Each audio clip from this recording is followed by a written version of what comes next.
Namaste. Namo Buddhaya, Namo Dharmaya, Namo Sanghaya. So now, today is chapter 11, Training in Action Bodhicitta.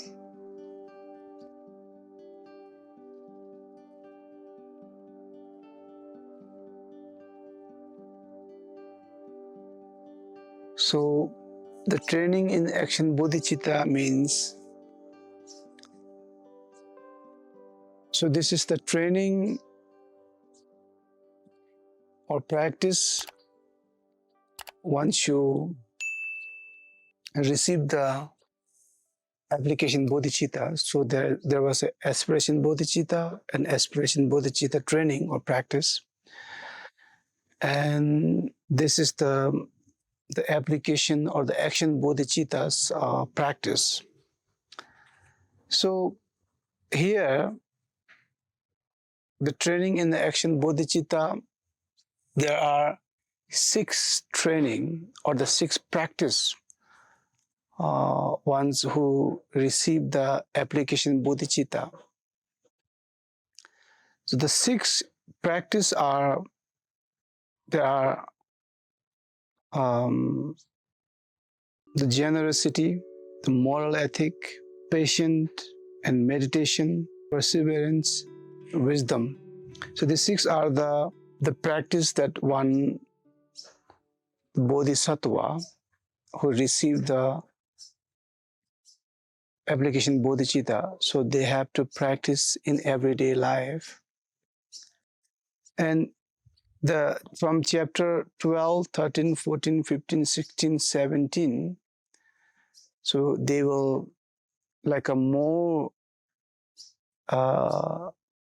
detail of this each, the pāramitās or each practice will be more explained in more detail.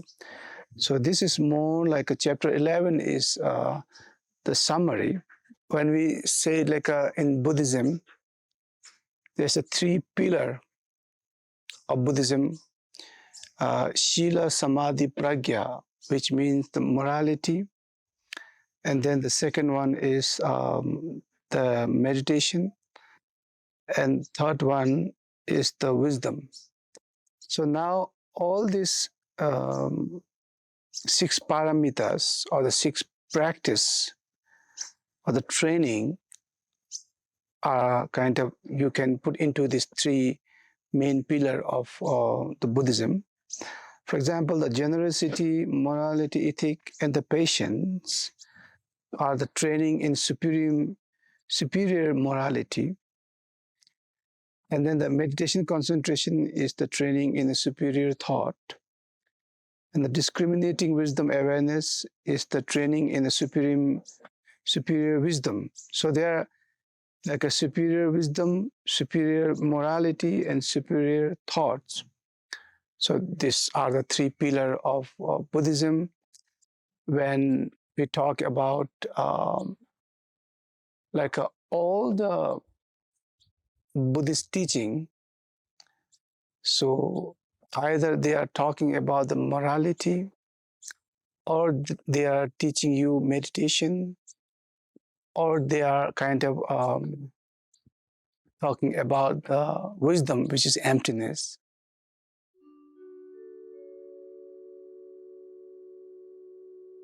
So here, why these 6 pāramitās are important in the Bodhisattva in action. So when as a Bodhisattva, for example, if you practice generosity, here Gampopa said, dispels the poverty. So what does that mean is, you as a practitioner, and if you don't have enough to eat or there's no place to stay, and so that is the big obstacle for the practitioner and even for the lay practitioner if you don't have a job, if you don't have an income, so it's very difficult to support your own survival, so there's no way to go into spiritual journey. So in order to kind of overcome this obstacle of the poverty or the poor, so the more you start to practice the generosity. So the generosity means giving. You can give anything. You can give time, you can give energy, you can give your network, you can give your smile, you can give your, no matter if you have only $1, if you can donate to some charity. So that's a generosity. It doesn't mean you have to have it has to be material. So anything you can generosity to give away. So as a bodhisattva practitioner, so the more we start to practicing the give away your knowledge. So the more you give away, the law of nature or the law of karma is such, it just come back. So then you as a practitioner, it's good that if you overcome the obstacle of poverty or the poorness, but at the same time, so the more you have, the more you can give. So that means you can help even more people with your influence, with your name, with your fame, with your wealth. So you can help more people. So that's also the bodhisattvas, the training to generosity. The second one, the moral ethic here, it says, achieve coolness. What does that mean is, if you follow the morality, so morality means controlling in your body, action, and speech and thoughts. So this, we call it three-door. So the more you are aware of what you are talking, what you're thinking, what you're doing, and you will not do something stupid or harming other beings, and you will not say some harsh word which will harm other people or hurt other people, and you will not, consciously start to thinking negative. So then you are more calm and you are more peace. You are not disturbed. You are not. So your life is more like a very easy, and easy with other people. Other people feel also comfortable, and so that is like a more like in within this life. And there is a saying in some sutra: the more you practice the morality, so the more you become attractive. What does that mean is that there are some people we don't like them, and you can just think of some people and why you don't like that particular person. Maybe she's maybe not good human being. That means maybe they are using some very harsh word, or maybe they are lying, or they are like mm, bullying you, or their actions are not good. Maybe they are stealing, or they are fighting, and they are very cruel. So there must be a very the action or speech or the attitude or their but if you think of someone like whom you really like, the person whom you respect, so maybe they have this quality. They're aware of what they are saying. They will not say some harsh word. Maybe they really say whatever they say with the mindful, and you feel you like to hear that sound or those like a sentence, and just thinking of that person, you feel very joyful, because his character, his behavior, So I think the morality is, the more you live in a morality life, the ethical life, the more the people you attract, the people start to like you. People start to want to listen to you. So as a bodhisattva, and the more you attract the people, so the more you can help them. The more they start to trusting you, and more people start to listening to you. So now you can help them to liberate them, or kind of reduce their suffering. So that's why the ethic, and then the here patience.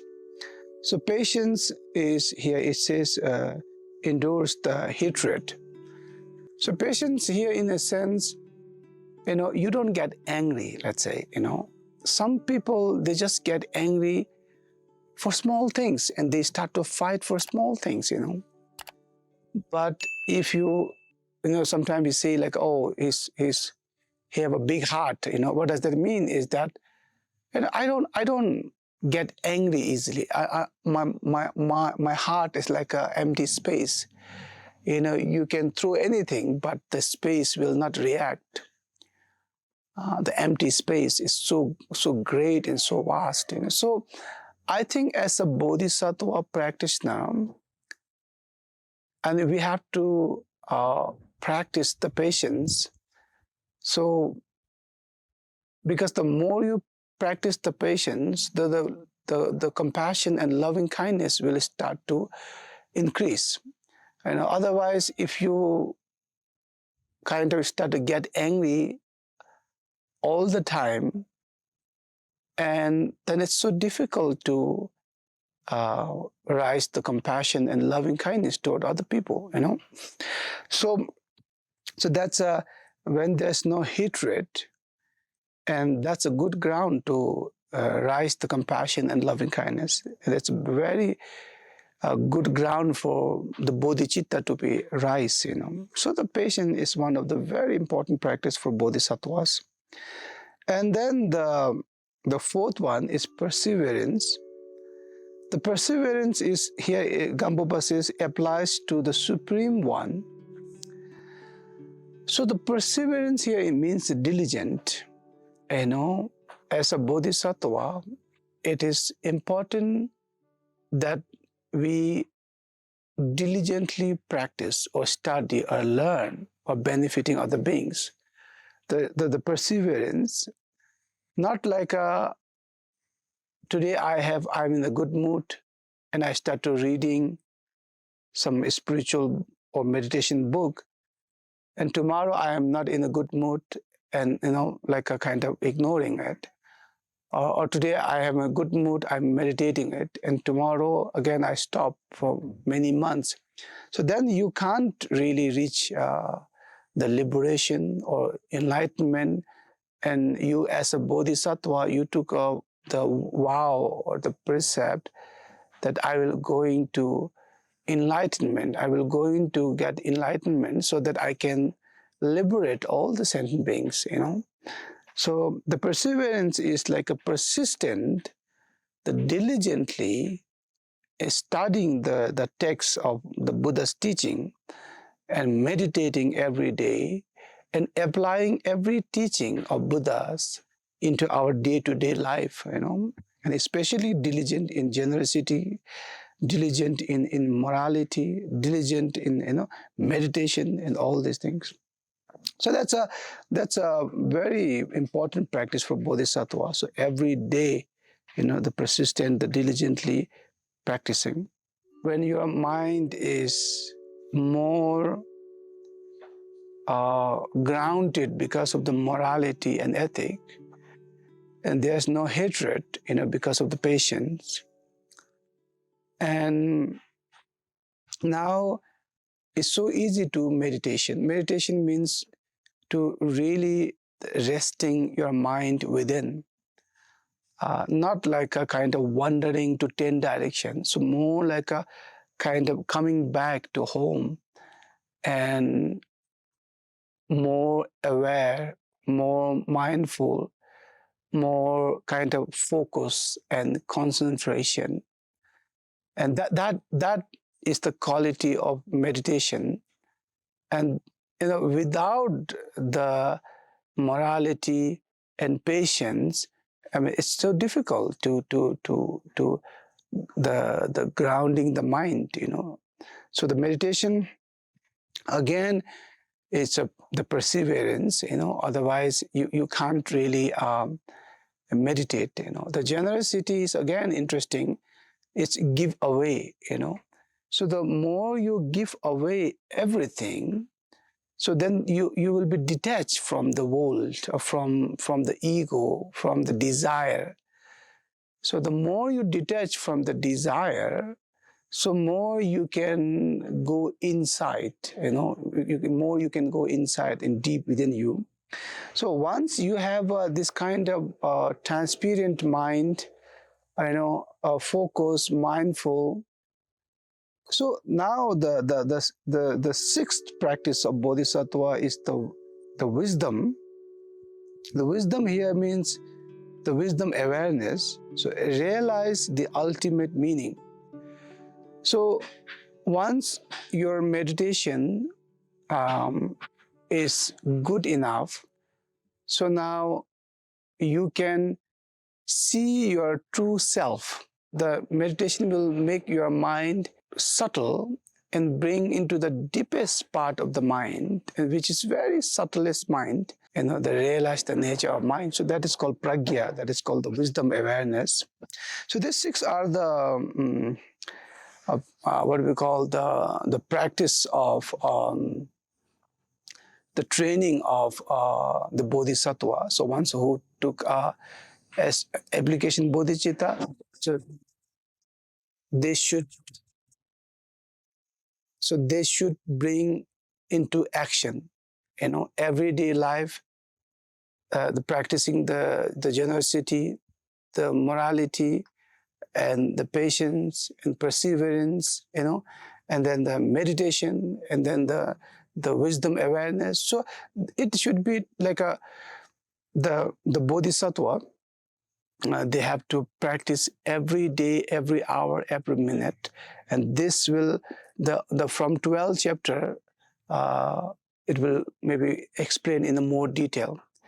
So thank you very much, and may all of you become a great bodhisattvas, and may all of you the practice, the training in this sixth training of application bodhicitta. See you next time.